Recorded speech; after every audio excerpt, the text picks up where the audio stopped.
क्या आपके घर लड्डू गोपाल हैं? क्या कभी आपको यह महसूस होता है कि जब आप उनको घर पर छोड़कर जाते हैं तो भी वो आपके साथ साथ होते हैं? क्या कभी आपको यह एहसास होता है कि जब आप अपनी किचन में काम कर रहे होते हैं या ऑफिस में काम कर रहे होते हैं तो कोई आकर आपको स्पर्श करता है? क्या कभी आपको यह महसूस होता है कि जब घर में कोई नहीं होता तब भी आपको किसी की आवाज सुनाई देती है, कहीं घुंघरू सुनाई देते हैं, कोई बहुत अद्भुत खुशबू आती है? यदि आपको यह सब महसूस होता है तो यकीन मानिएगा कि भगवान श्री कृष्ण आपके साथ रहते हैं। ईश्वर को चाहने वाली तो दुनिया है, बात तो तब है जब ईश्वर किसी को चाहे। आज एक अद्भुत प्रसंग सुना रहा हूं ऐसे भक्त का जिसे भगवान प्रेम करते हैं। हरे कृष्ण दोस्तों, मैं हूं अनुज शर्मा। माधवदास, माधवदास को सब जानते हैं। भगवान के अनन्य भक्त, पुरी में रहते थे। ऐसे अद्भुत भक्त विरले ही होते हैं।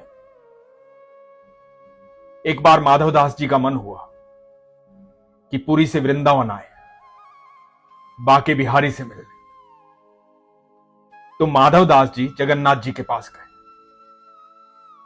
जगन्नाथ जी से बेहद प्रेम करते, तो जगन्नाथ जी को जाकर के बोले, जगन्नाथ जी आज्ञा लेने आया हूं, वृंदावन जा रहा हूं, आज्ञा दीजिए। उनके मन में भाव आता था, उन्हें हर सवाल का जवाब मिलता था। महाप्रभु बोले, क्या करोगे माधवदास वृंदावन जाकर? तुम यही रहो, मेरा दिल नहीं लगेगा, और यदि जा ही रहे हो तो मुझे साथ ले चलो। माधवदास जी बोले, प्रभु आप यहीं रहिए, देश विदेश से लोग आते हैं आपसे मिलने। यदि आप मेरे साथ यहां से चल दिए तो वो लोग किसका दर्शन करेंगे, किससे मुलाकात करेंगे, किससे अपनी बातें कहेंगे? आप यहां रहिए, मैं जल्दी से वापस आऊंगा। प्रभु ने कहा कि नहीं माधवदास, तुम्हारे बिना मन नहीं लगेगा, मुझे साथ लेकर चलो। माधवदास बोले, प्रभु आप तो जानते हैं इतनी दूर मैं जाऊंगा, आपकी सारी व्यवस्थाएं नहीं कर पाऊंगा। आपको कई बार तो भोग लगाना होता है, 56 भोग लगाया जाता है, मेरे पास इतनी व्यवस्था कहां? और यहां आप आराम से रहिए, आनंद में रहिए, जल्दी ही आऊंगा, फिर बात करेंगे। अब मैं चलता हूं, आज्ञा दीजिए। माधवदास जी महाप्रभु जगन्नाथ जी को यह बात कह करके पुरी से चल दिए वृंदावन के लिए। अब वृंदावन की तरफ जा रहे हैं, प्रभु का नाम जाप करते हुए, आनंद की अनुभूति है, प्रभु में रमे रहते हैं। माधवदास जी का प्रभु के अलावा कोई नहीं है, ईश्वर के अलावा कोई नहीं है। जो कुछ है श्री कृष्ण है, जो कुछ है जगन्नाथ जी है। उन्हीं के साथ अपना ताना बाना करते हुए, उन्हीं से बातचीत करते हुए, उन्हीं के साथ हंसते हुए चलते जा रहे हैं वृंदावन की तरफ। रास्ते में भूख लगती है, एक दरवाजा खटखटाते। उन दिनों पैदल चला जाता था, कोई साधन तो होता नहीं था जैसे आजकल होता है। तो पैदल पुरी से वृंदावन आ रहे थे माधवदास जी। करीबन 1.5 महीने का सफर था। पैदल पैदल आ रहे थे, रास्ते में भूख लगी, एक दरवाजा खटखटाया। वो बड़ा अच्छा वक्त था,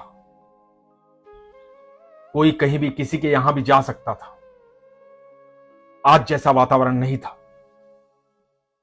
तो माधवदास जी ने एक दरवाजा खटखटाया। एक वृद्ध महिला आई, बोली, हां बाबा बोलिए। माधवदास जी ने कहा कि भूख लगी है बड़ी जोरों से, भोजन करना है। तो वृद्ध महिला ने कहा कि आप बैठिए, मैं भोजन लेकर आती। बड़ा सेवा भाव होता था लोगों में उस समय। माधवदास जी वहां आंगन में बैठ गए। थोड़ी देर बाद वो महिला भोजन लेकर के आई, भोजन परोसा। माधवदास जी भोजन करने लगे।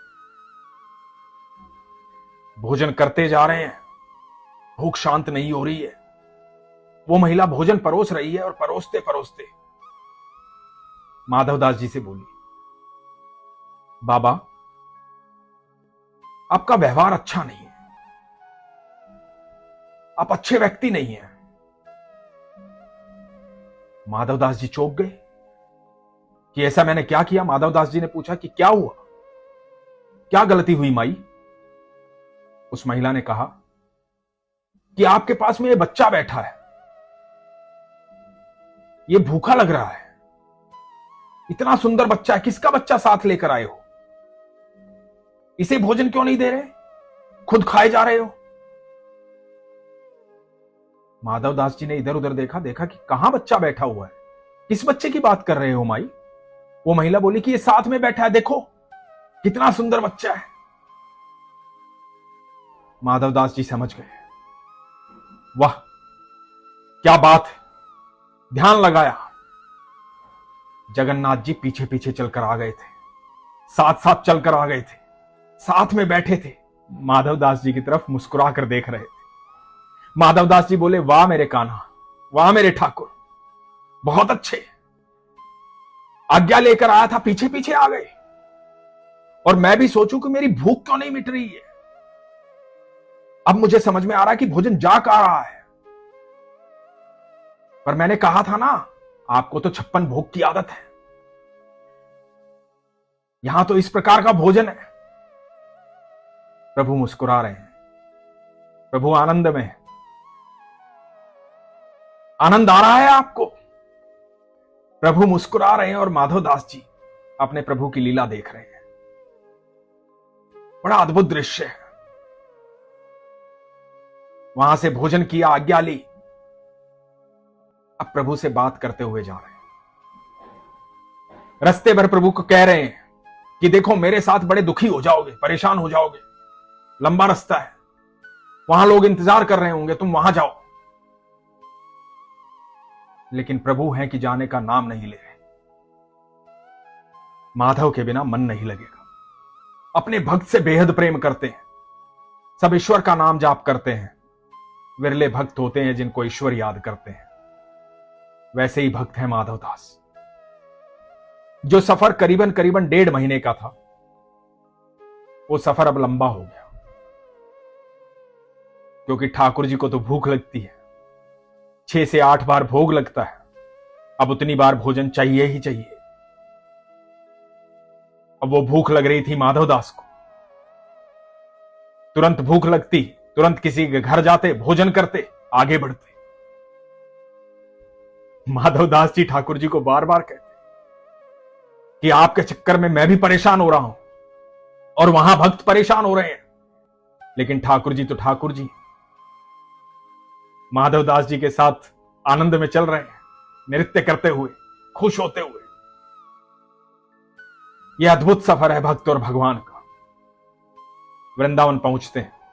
जब वृंदावन पहुंचते हैं तो माधवदास जी कहते हैं, अब जरा शांत रहिएगा, वृंदावन आना है, अब जरा शांत रहिएगा, वृंदावन आ गया है, लोग पागल समझेंगे मुझे।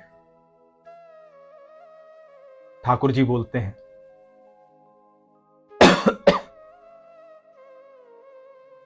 माधवदास जी कहते हैं कि अब जरा शांत रहिएगा, वृंदावन आ गया है, मैं ऐसे बातें करूंगा लोग पागल समझेंगे मुझे। ठाकुर जी बोलते हैं कि ठीक है, चुप रहूंगा, लेकिन एक काम करना होगा। माधवदास जी बोलते हैं, हां बताओ।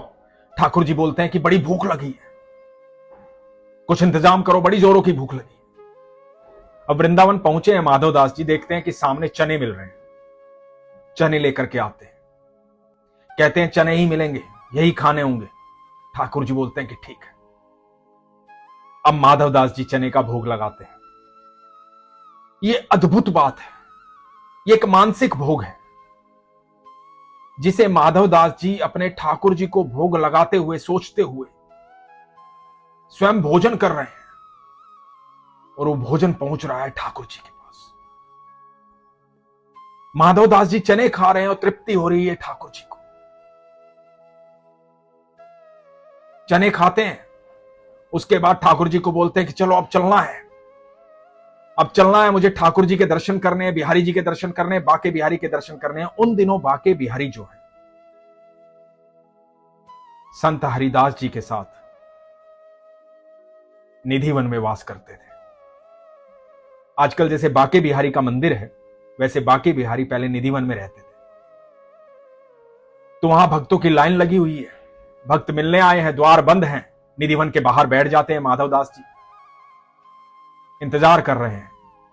अंदर से संत हरिदास जी आते हैं और आकर के जोर से आवाज देते हैं, तुम में से माधव कौन है? माधव दास जी खड़े होते हैं कि जी मैं हूं। पुरी से आए हो? जी हां। आओ अंदर आओ। माधव दास जी अंदर जाते हैं, संत हरिदास जी को प्रणाम करते हैं, कहते हैं कि आपको मेरा नाम कैसे पता, और आपको कैसे पता मैं पुरी से आया हूं?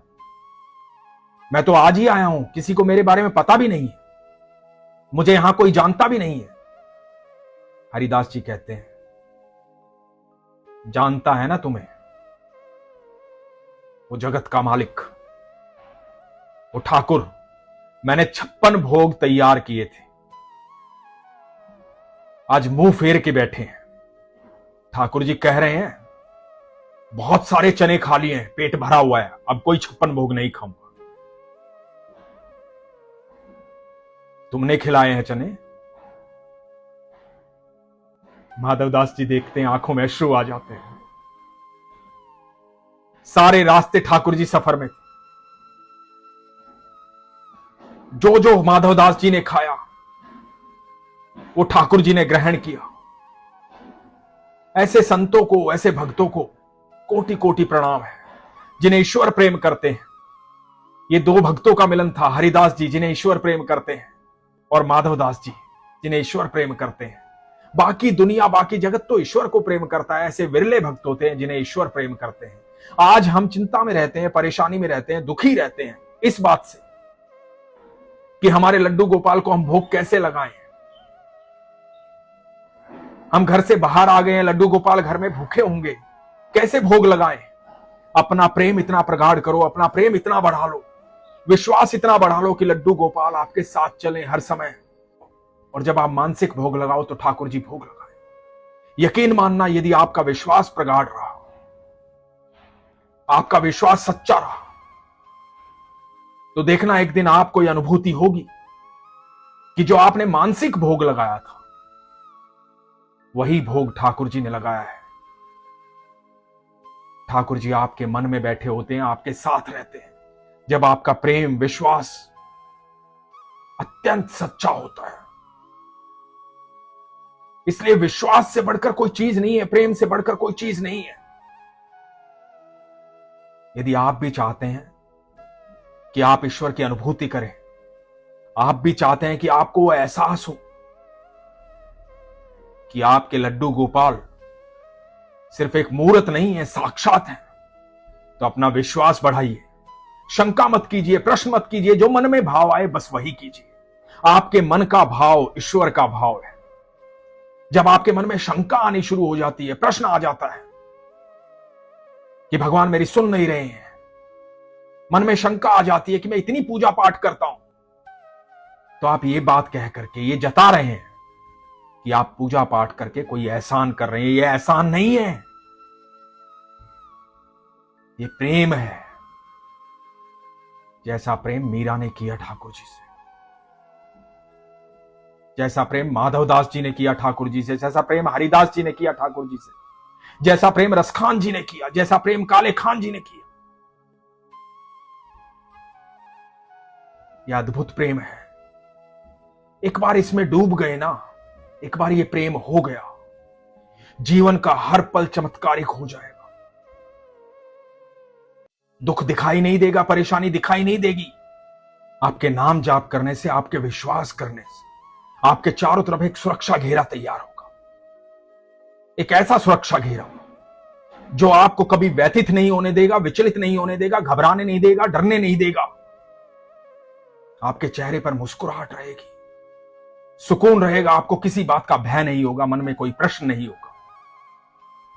इसीलिए हमेशा कहता हूं, अपने विश्वास को मजबूत कीजिए, अपना ख्याल रखिए। हरे कृष्ण।